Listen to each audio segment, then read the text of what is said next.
Hello, Jason. Thank you for the joining with me, and thanks for joining in the last minute. I have started recording this session, and I'm Pradeep Maduri. I'm doing this research on passion versus profession, especially how it's been affecting immigrant creatives within the Australian community, whether they like to uh, work on their creative passion, or they will lean towards the profession, or is it possible to balance their creative passion as their life's profession, which can fulfill their responsibilities and life needs. Great. So So, Pradeep, I'm an immigrant. I've come to Australia and I've looked for a balance between my profession and my passion. So, I do have a passion for art and I have a passion for my profession, which would be information technology. So, I think the balance is actually like kilojoules spent or calories, how much physical energy you put out. So, we could have 100% energy all the time. Where do you put your passion into money making opportunities or yourself making art? So I would think the overwhelming thing, like if I was to do art 24 hours a day, I would have to go to the beach and relax. So generally, this is a speech about IT and relaxing, so I'd have some balance. But passion. So this speech is about passion. I'd like to speak to passion. So that's how I live my life. I live my life with passion, try to put up all of myself into everything. I think my background is certainly that way. All the Americans are rather competitive, stumbling over each other to be better in every way. If passion were the category, then all the immigrants would compete to be more full of passion than the others. Passion. uh, Jason, you're American and moved to Australia, right? That is correct. So what's when you're saying about art, what is your specialization into the art? What exactly you are doing into the passion field? To do woodworking and mural is some large murals, so it's called the muralist. Um, Creative passion alongside your professional work. That's just really two different careers, working in the data center and then making paint murals. But so creative passion alongside your professional work. Um, so yeah, so I put all of myself into my work, and that's because my parents taught me that, grandparents taught me that. It's the way. Otherwise, people pass you by, or you don't get recognition for your passion. So you can have passion and be solo, but you usually have a community, and then we get rewards. So everyone sees what you've done, and you have some rewards, and then that reinvigorates your passion. Like I've been refueled. I've had those rewards. I've had peer acceptance of what I've been working on. Um, and I think we're supposed to talk about being an immigrant. So does that mix well, or does it complement, or does it, or largely it leads to like us have to seek out other people with the same background. So that would be like Gothic people, Canadians, Americans. And like I do some pumpkin carving. It's sort of artwork. Like only people from the northern hemisphere really do that type of artwork. Um, Kind of like many things. So it's a cultural background. So not sure where to go with this, but with my background, the culture certainly um, rewards passion versus not rewarding passion. So I think it's easy to mix into Australian culture, as the American culture isn't too far different, both British based. But largely, I need some direction on where you want my speech to go. Go ahead. So actually, I will put the questions because I know it's a bit overwhelming. So when you're saying about thank you for asking me to go ahead. What is exactly the creative passion you are working on? What is your creative? I have the creative passion of the act of creation. So I like to build servers, build paintings, build a data center floor, build a network of servers, all of the communications in between. So standing something up. So that I could be building a giant stick man or build a giant computer. I have the act of creation.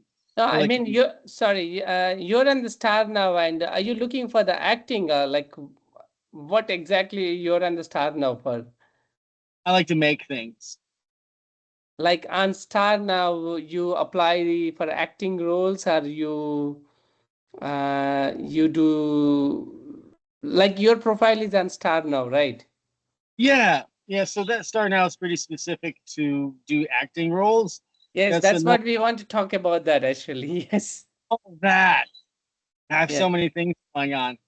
Um, well, different story. So That's all right. That's what it is about. Creative passion. That is the creative acting. Your acting career, how you started your acting career, and how you're balancing your acting career with your other passion into the profession. right. So thanks for that refocus. So everybody I hang out with is kind of similarly chemically balanced and have driven to be on film. All Americans are raised this way. Everyone's in love with Hollywood, must be on film. So everyone is just mad doing their own films at age 12, age 14, 16. Um, so I'm one of those people. So I think I was on stage and I felt the spark is when all this energy goes through you, some other actors and into the stage and into the audience. So the audience looks at you like, what was that spark? Did everybody feel that? What was that energy channeling? Maybe not everybody feels that. So I've talked to the other actors. We all figured out it was me. So I've had this spark once, a couple other times. It's quite amazing. It's kind of like static electricity goes through the air. Um, so that's pretty neat. That's kind of like, wow, what happened? My brain must be 110%. That's a lot of fun. Um, so being an actor or doing extras work, um, I think initially it's hard being an immigrant. So you get free food on the TV set, so that's pretty good. It's a difficult industry, so you have to master that. And it's amateur versus going to take some classes. Um, the motivation. So I've been chatting with people. Largely, everyone agrees that you love acting, and but we have to have a normal day job to support the lack of money that comes in from acting. So it's like a perk. If I'm doing well with my day job and making money in any industry, then I can go do my more favored role, which would go acting, like Shakespeare. We have the love for acting, but we have to go work as a dishwasher or data center employer. So, uh, and you lose the passion in there. Oh, I'm just working all the time. But while you're on set, so I was just in Street Fighter, the TV show, major movie, and I forget about everything. So, kind of the answer to the question is that you get rewarded when you're in front of that camera. Millions of people are going to be watching you. And for months afterward, people will be saying, like, wow, that was so great. I saw you on TV. I saw you on Stan. I saw you in that major movie picture. So that kind of helps with the passion. You finally get those rewards, but you might go for years without ever getting anything. So personally, I saw the spark thing, and then later getting the accolades from people, like like, oh, can I have your autograph and stuff. So there's a whole bunch of stories, and I don't know if I'm able to correctly address your topic. No, that's fine. Actually, so that's very great to hear. But I have a question. Yeah, People goes from Australia or anywhere in the world. People likes to go Hollywood, but you're from America to Hollywood to Australia. So if you are in America, would your professional acting career would have changed better than this? I'll speak to that. So it's the competition's really really big there, and I'm not from Los Angeles. So Los Angeles, New York City, number one tier cities. I'm from a number two tier city. So it means I can only get into smaller stuff. So being an actor in Sydney, I see it the same way. It's like a smaller Sydney TV market. Denver, be the same. So good news. On Facebook, I see that my friend from college has done the exact same thing in Albuquerque in southern Colorado and Denver, which is work his way up the acting ladder. So he's on a Batman film, the American Indian superhero Echo. So he's one of the henchmen for Echo in the Batman DC Comics movie. I think it's only online. I haven't watched it, of course, but Echo. So I'm in Furiosa. So now we're all very interested and trying to answer your question that I might just jump into the Colorado Springs, Albuquerque. So just last month I was in my first Western speaking as a cowboy. I'm just so excited, and so now I'm applying to some roles in Colorado Springs and just to ride my friend's success. So thank goodness for Facebook, another Facebook story. But he's doing the same thing. He's 100% American Indian, so he could be the chief. I could be the Wild West guy. Um, but largely, so yeah, American accent gigs, pretty hot, keeping me interested. More work's coming my way for that, and like whoa, I just get to talk normally and get paid extra money. So, what is your priority over acting roles or your regular data center job? What is your priority? If suppose you have two opportunities waiting for you, one is an acting role and your company is paying you more money and the acting role is not paying the money, which one you choose? Have you faced any situations like that? Thanks for the question. So generally, I take a day off per month from a data center role, um, like a personal day, and I don't get many more gigs. But yes, so Street Fighter is in between major career roles. Furiosa was in between major career roles. So a 3 week gig acting or 3 month gig acting. Um, I guess I've had to pass up some movies like Pirates of the Caribbean 5. I think I had to pass up on that. I had to relocate to Queensland, but with the acting, you just generally say yes to everything, and then balance later.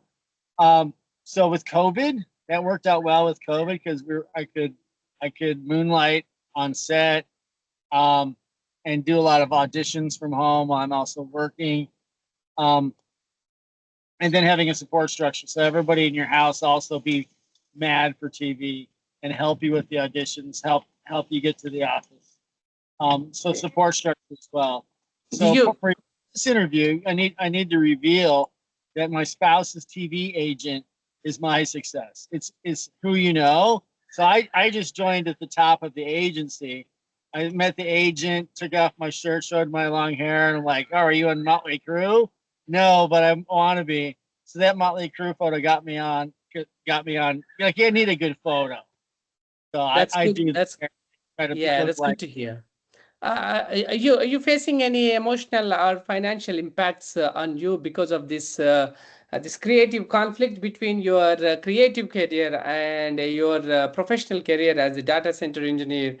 Do you really see yourself facing any emotional imbalances or financial imbalances because of these things? No, I think it's a little bit better because the IT industry is sporadic, and so I fill the gap with acting work. So I think it's That's kind of a good balance. But Yeah, yet I these two directions. I don't do any artwork, whereas maybe I would like to. But I think it's okay. I think it's a positive. positive influence. That's very good. That's very good. Your cultural background, does it affect your creative choices? As you mentioned, there is very less American native speakers in Australia, so that you might get more gigs, right? So, do you think there is a demand for that? Your cultural background and your linguistic background helps in that. Yeah, there's more of a demand because with the internet, people from London can hire me, or just everything's maturing. I don't have to go into a studio. We can do everything on the internet, like we are right now. Mm-hmm. Um, it's just more work opportunities. Uh, and clearly had to wait for the industry to mature. Like if there was just one American accent job, there's certainly 10 now. So just recently has there been more American accent work as California is broken down because of whatever, and the rest of the world is mature. It's an easy statement there. There's just more gigs available. Very good. What kind of methods you use, like to get the acting gigs? As you mentioned, your wife is a TV agent, and also, do you like? In other words, how do you balance your both works, like your creative acting career and your daily job? What type of methods you use to balance this? There's no method. See, I just uh, uh, if I only average an IT job every 18 months, then in that gap, then I do TV work. It's because Okay, so you I plan that way. search for the TV ads. That's But the cool. That's cool. agent, so the agent does all the work. See, Okay. I have an agent where I give a hefty fee, so I give Mm-hmm. 20% to my agent, and they do lots of work, and and then the age screening. So I only apply for things with my age, even though I look younger. But my answer is that I give the overhead agent. Okay, so since you're speaking about the agent shares, do you You think got Australia? you just go to it.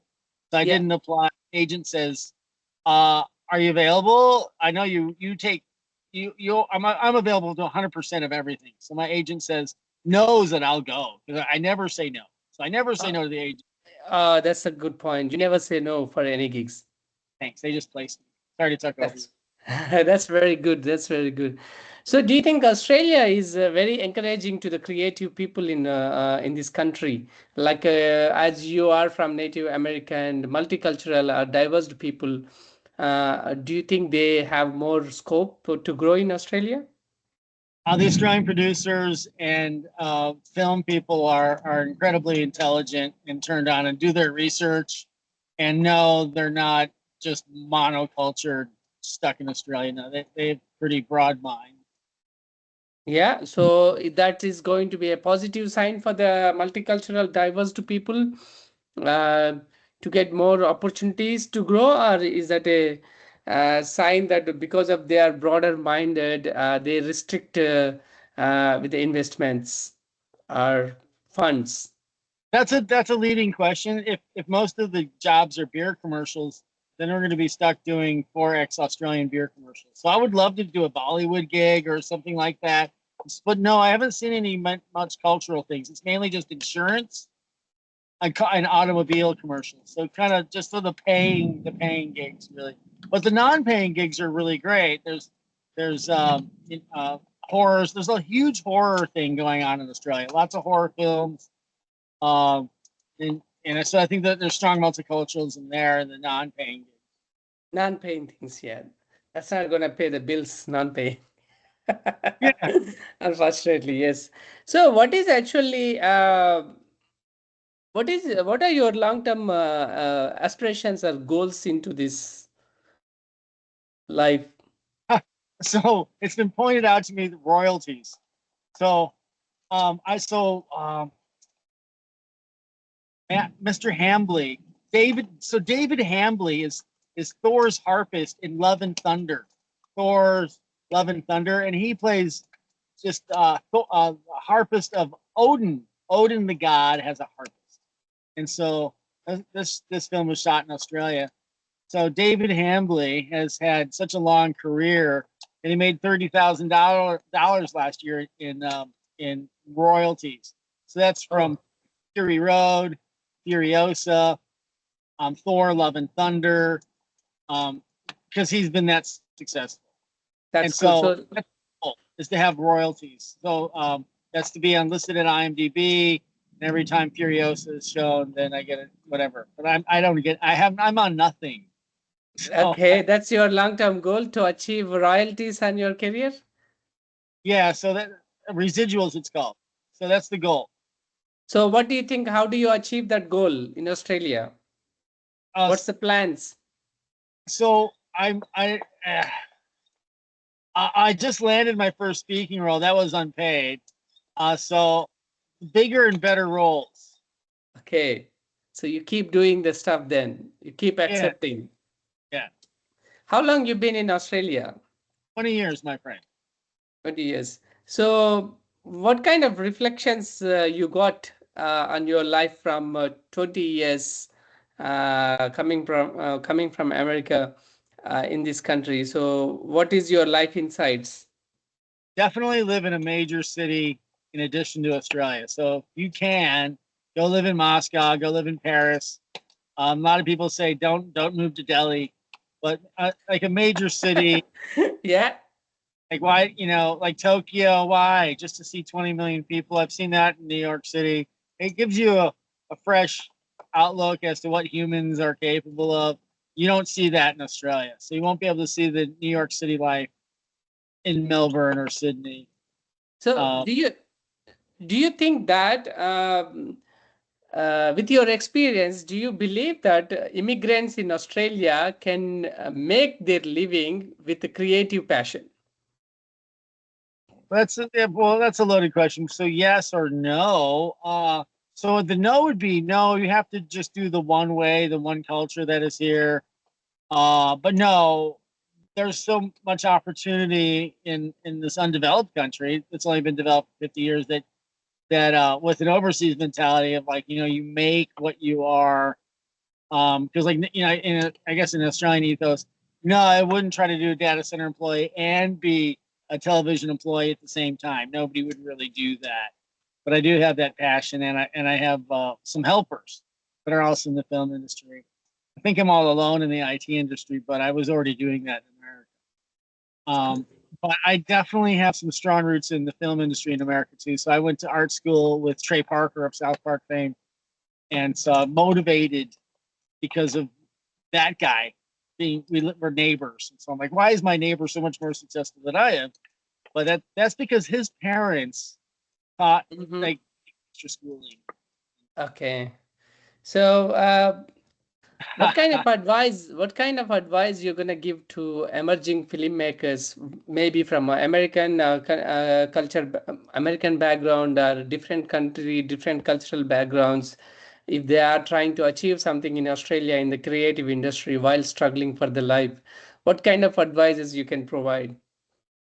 Every single second you are being professional. There's no side remarks or unprofessionalism.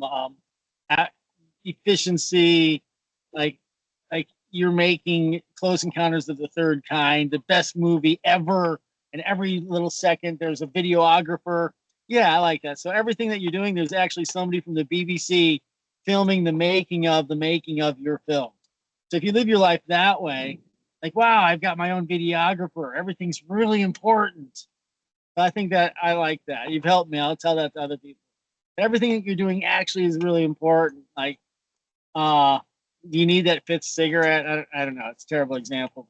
But, Yeah, it's fine. Whatever you speak, it's nothing. Is terrible.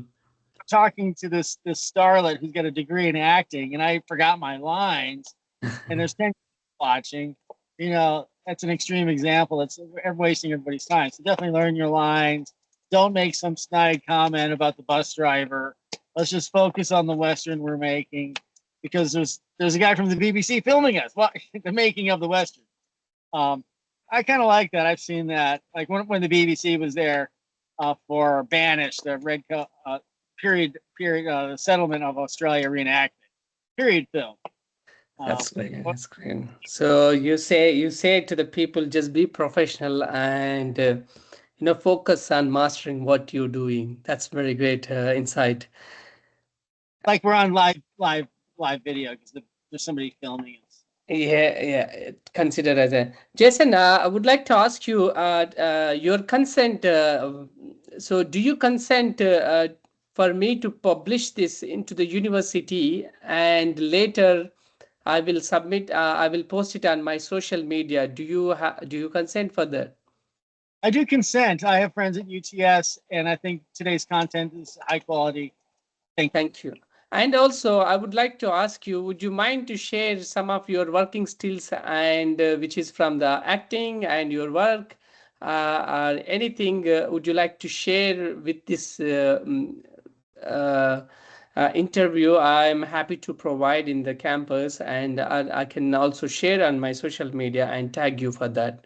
Would you like to share those kind of footage to be added, and your social media links or any work links, profiles that I can share.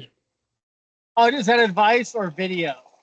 That's fine, whatever it is you have. Yes, if Oh, you want me, if you want me to share, otherwise it's up to you. there's a rainstorm that just started. I might have to cut it short, but I guess some advice to share. Okay, Again, just please go ahead. Yeah. so some advice to share is definitely practice. So if there's somebody with a degree or a piece of paper in film, they're going to be spot on. And to take that advice from somebody with a degree in film, because everybody else is going to be expecting the same.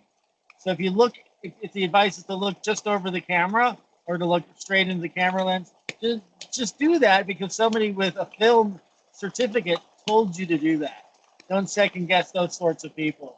And that kind of coaching really cuts down the number of auditions. So that'll cut down the takes from 10 takes down to 3 takes.